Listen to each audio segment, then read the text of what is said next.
So let's talk about the common structures, examples. These are ones you'll find in a lot of photography books.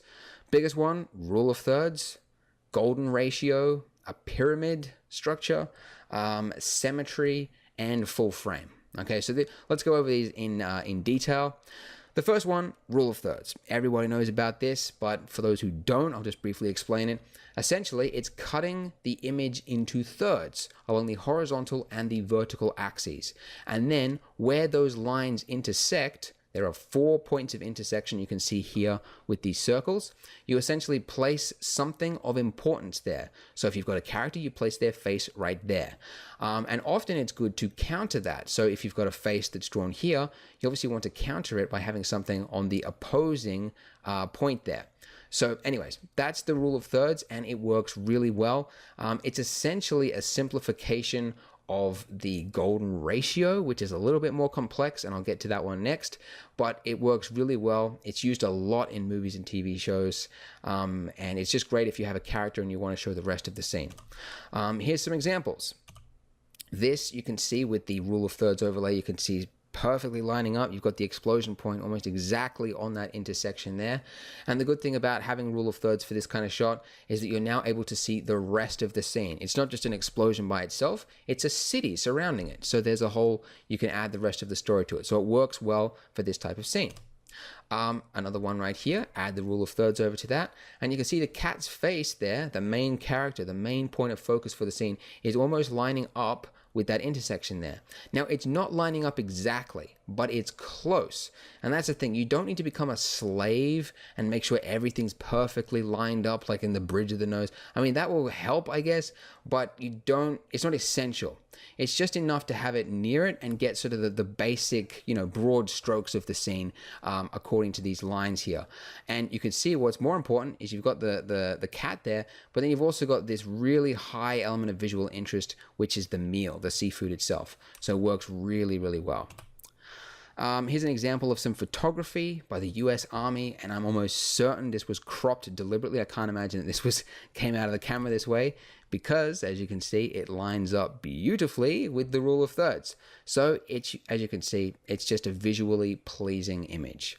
The rule of thirds is also used a lot in movies and TV shows because it's perfect for characters. It allows you to see not only the character's relation to the environment around them, but also great for dialogue because it allows the two characters to face each other or face off camera and have a discussion. And it's just a really powerful technique in keeping an aesthetic shot whilst also continuing to tell the story. Next up, let's talk about the golden ratio. Oh boy. So everybody's heard of the golden ratio. Almost nobody knows what it's for. I mean, everybody knows, like, yeah, the golden ratio. I've heard a bit about it. So what? I mean, there's a whole bunch of myths about it, that it's just naturally going to make everything look amazing. And that's not true. Essentially, the story behind the golden ratio is that throughout nature, you will find instances of the golden ratio being present, such as in seashells. You'll find it in nature, like plants and flowers and things like that, as well as the gravity around planets. It's very interesting. A lot of people have come up to theories as to why this exact ratio works in the real world. It's just there. So because of that, some designers have have taken that design theory and influenced their designs because of it. So the iPod made use of it, and famously, the actual violin was designed because of it.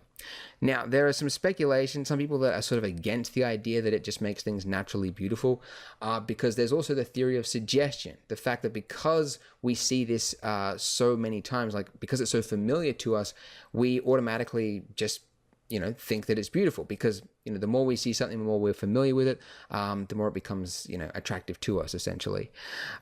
So yeah, there's that theory as well. But essentially, it does work because it's, seen off so often throughout nature, and it's been proven through a lot of designs to work well. Here are some examples. This beautiful image here by James Gardner, you can see is pretty much lining up exactly with the golden spiral, the golden ratio, however you want to call it. And I'm almost certain that was not an accident. Now, this could have been done with the rule of thirds, and it probably would have looked just as nicely, but it's using the golden ratio. And yeah, it's looking really, it obviously has a really striking result. And you can see the other jellyfish sort of wrap around the spiral as well. Creates a great result. And here's another example here. At first, I thought this one was using the rule of thirds, but put the golden ratio over it, and you can see that it lines up pretty much spot on with that. So the main focal point is, of course, that jet, which is flying out from the camera. And you can see that towards the top here, specifically where this building is, you can see this wraps around almost exactly with that spiral there, which leads me to believe that this was fairly deliberate.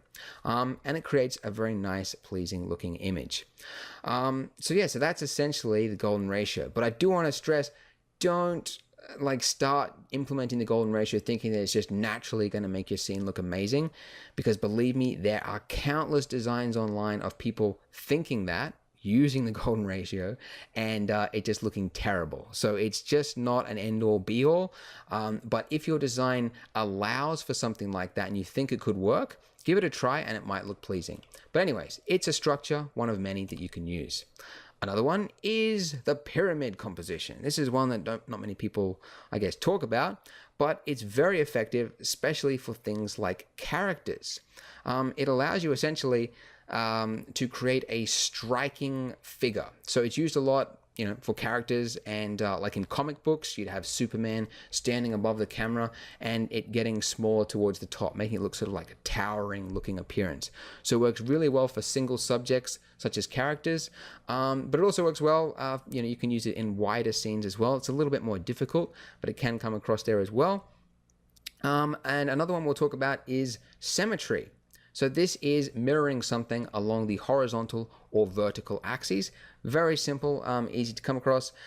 You'll see this a lot in architecture, particularly for buildings such as mosques, churches, and government buildings, because having symmetry results in what looks like a powerful, important, as well as a calming looking building. So that's what symmetry does, and that's why it's used so much for churches, mosques, and parliament buildings. So that's an example here, the Taj Mahal, obviously mirrored along the left and right. I tried to use it here for a spaceship scene. I'm not sure if that works. Trying to make it look calming. And then we've got one here going vertically. So this works really well for reflections, and it creates a really striking, pleasing looking image. And finally, the last one is full frame. This one is almost so basic, you almost don't need an explanation for it.